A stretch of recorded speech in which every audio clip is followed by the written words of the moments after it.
Hello my friends, this is Victor and welcome back to my channel. If you're new, well, welcome aboard. As I mentioned last week, today I'm going to talk about a subject that's not as fun. I'm going to talk about death on board. These things unfortunately happen. Not very often, thank God, I never had to deal with that, but I'm going to tell you a little bit what we're supposed to do in that case, because I get quite often this question. I'm sorry, I'm not in my usual environment. I'm actually in Tokyo. I arrived 2 days ago and I was supposed to fly back home yesterday, but our plane, we left home yesterday, had a technical issue, had to go back home, and there was another aircraft. So that's the life of flight attendant. Things can change at any time. So I was supposed to leave last night and I'm actually only leaving tonight. So I was planning to film the video at home, but you know what? I'm going to do it now. So welcome aboard.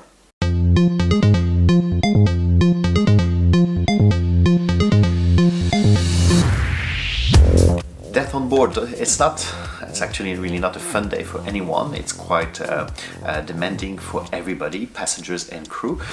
So if someone died on board, and when I mean death on board today, I'm talking about usually natural death. If you die following issues with medical conditions, not an accident. So it's very hard. I couldn't find any exact statistics around that, how often this happened, but I know it's very, very low. Like I'm doing flights every year, it doesn't say it, but I know my airline, we have on average 1 death per year. If we go around the last 20 years, we had just under 20, but bigger airlines like the US will have this more often because they actually fly much more passenger than us. So it's still quite safe to fly. You can have a heart attack anywhere, in the mall, in the supermarket, in the movie theater, in a bus. So it could happen also in a plane. The only thing, we can't call emergency service in a plane, so the flight attendant and any person with a medical practitioner on board will be able to assist you and look after you. So before something happens, we'll do our best. We are fully qualified first-rate trainers, and we might be lucky also to have nurses, doctors, firefighters, and people that are actually fully trained to on board to support us. If it's just us, then we can call also a doctor service on the phone. We'll give the diagnostic, what we see and what we know about you, and then they'll give us a good advice. So we have some really hardcore drugs on board that we're not allowed to give ourselves, but if we've been instructed to give them, we'll give them to you.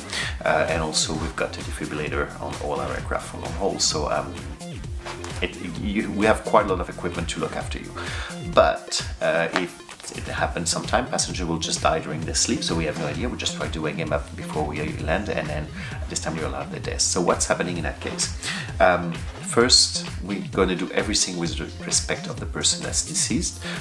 So we're not going to put them in the toilet. I've heard about this question pretty much every time we talk about death on board. No, I'm not going to chuck you in the toilet. First, it's not very nice to put a dead body in the toilet.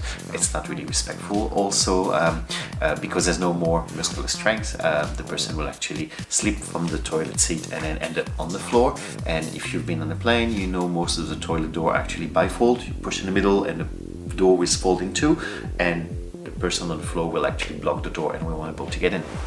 So no, we don't do that. We're actually going to put you in your seat, in a seat, maybe in your own seat, and we might relocate passengers that might be around you, because, well, there's quite a few factors. Are you traveling with someone else? If this person was traveling with someone else, they might want to stay together anyway. If this person is traveling solo, well, we'll see if the person next to them are happy to be relocated, if we have space for them. If they don't want to stay there and there's no other space, then we'll try to find someone who actually has been exposed to death and wouldn't mind be sitting next to a deceased person for a few hours, sometimes just a few minutes, for landing. So we'll try our best to accommodate. Remember, we're in a plane, so we'll do our best with what we have.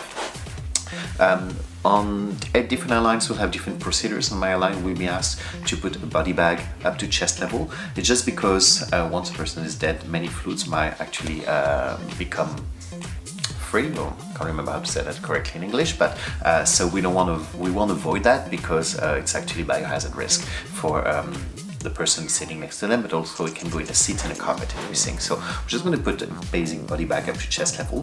The person will be seated with seatbelt fastened. I'm going to put a blanket over that so no one will see it.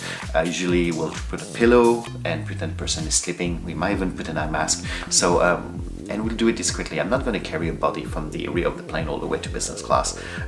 We try to be as discreet, and usually when this happens, many passengers don't even know about it until actually we land, and we have to wait for the authorities to come on board and delay the landing.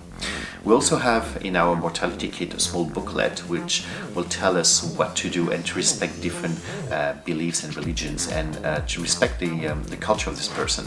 So again, we'll work with the family that might be around. They're the first one to tell us how they want us to act with that. But I've never seen this booklet, and honestly I don't really want to see it, but we're not going to treat the same way a person who is actually from India than a person coming from the US. They might have a little bit different belief and habits and way you treat a dead body. So we'll try to be as respectful as we can, and then we'll wait for landing.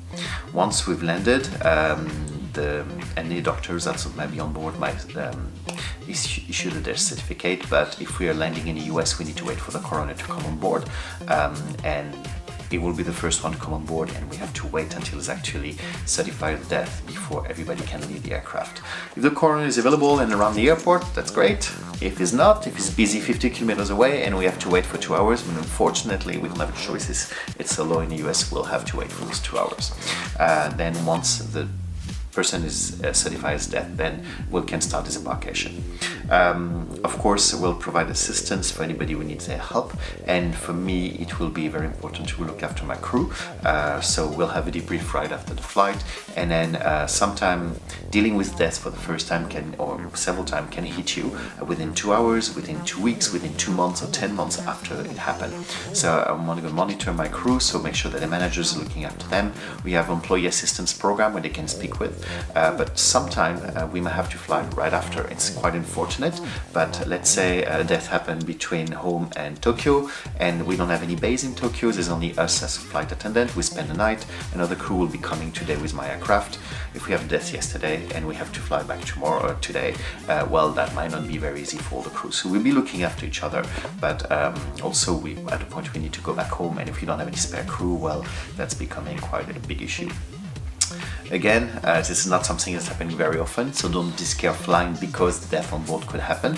It could happen anywhere at any time. So and it's actually quite low because there's not many risk of accidents on a plane. So if you have any questions, feel free to put them in the comments below. If you haven't subscribed to my channel, usually I talk about more joyful stuff, feel free to hit the subscribe button, maybe somewhere in the corner around here or there, I can't remember. Also, you can click on my photo at the end and you'll be able to subscribe. If you click the small bell, you get a notification with the new videos. There's one every week.